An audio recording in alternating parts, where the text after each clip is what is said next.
Hey guys, James from JamesRouseAudio.com again. We are going to do another in the Foley Pack series tonight. This time it's going to be a synth pluck sound using a element from the Foley Pack as the transient sound of the pluck. It's actually going to be the sound of a credit card being slapped against the back of my knuckles.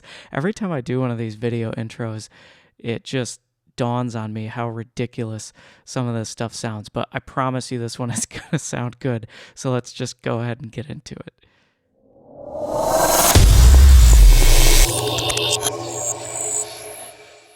All right, so the first track we have here, you can see all these MIDI notes here. These are all just chords that are played out over multiple octaves.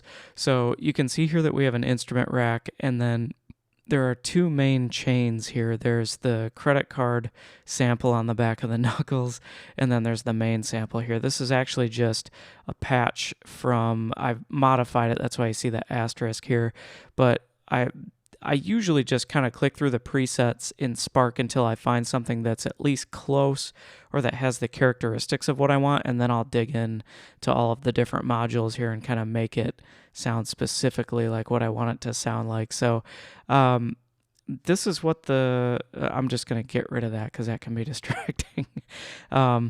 This is what the sound sounds like by itself. You see we have the credit card sample turned off. There's an arpeggiator back here. We'll get to that in a moment. And then I have this sent to a return track, but we have that turned off as well. So just the chords by themselves, this is what they sound like.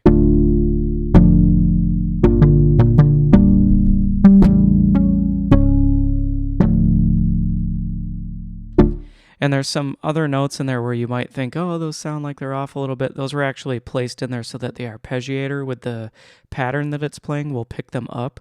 So with the arpeggiator, it actually sounds like this.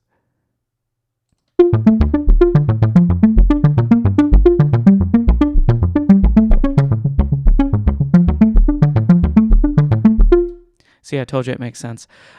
So now we're going to turn that off and we're going to go to this credit card layer here. This is a simpler that just has a single credit card layer put into there, and there's some filtering going on, and yeah, that looks like it's about it. I'm surprised I didn't put that on OSR just to bring it out, but maybe it didn't need it. So let's go ahead and just play this by itself.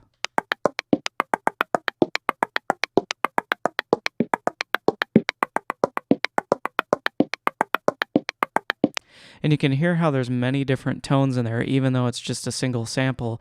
That's because it's being played across the piano roll. So you can put a single sample in here, and if you change the pitch of that sample as every playback is triggered, then it'll actually play it at a different pitch. And because of that arpeggiator and because of the chords we have drawn in here, that's why you get those sounds. So let's play this again by itself without the credit card, and then about halfway through this little chord progression here, I'm going to turn the credit card sample on so that you can hear the character that it gives the front end of this little pluck sound here.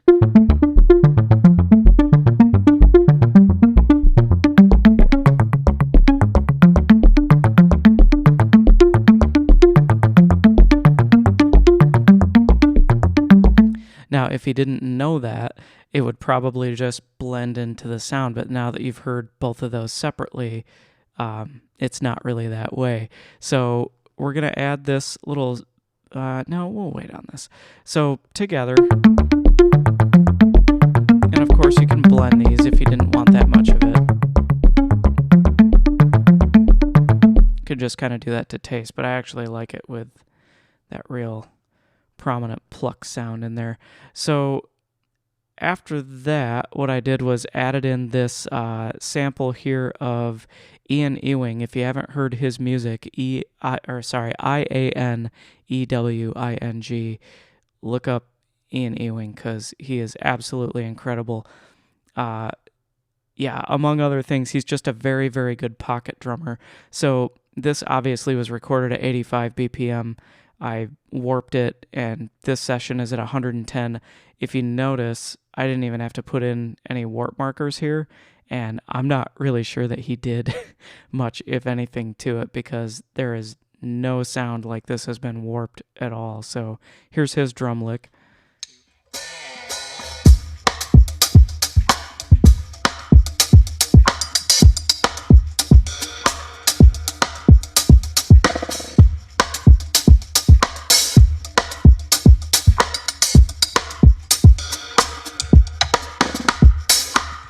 So you get the idea.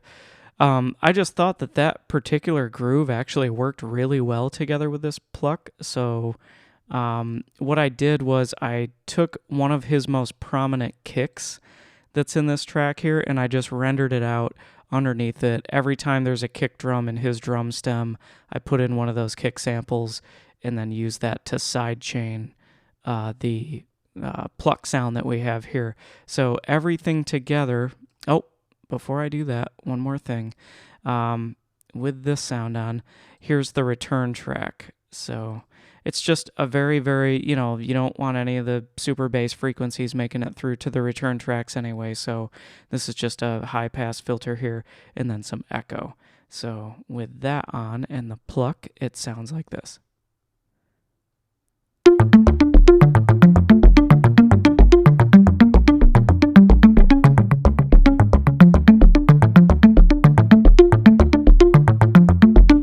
So you get the idea. And then here it is all together with the drums.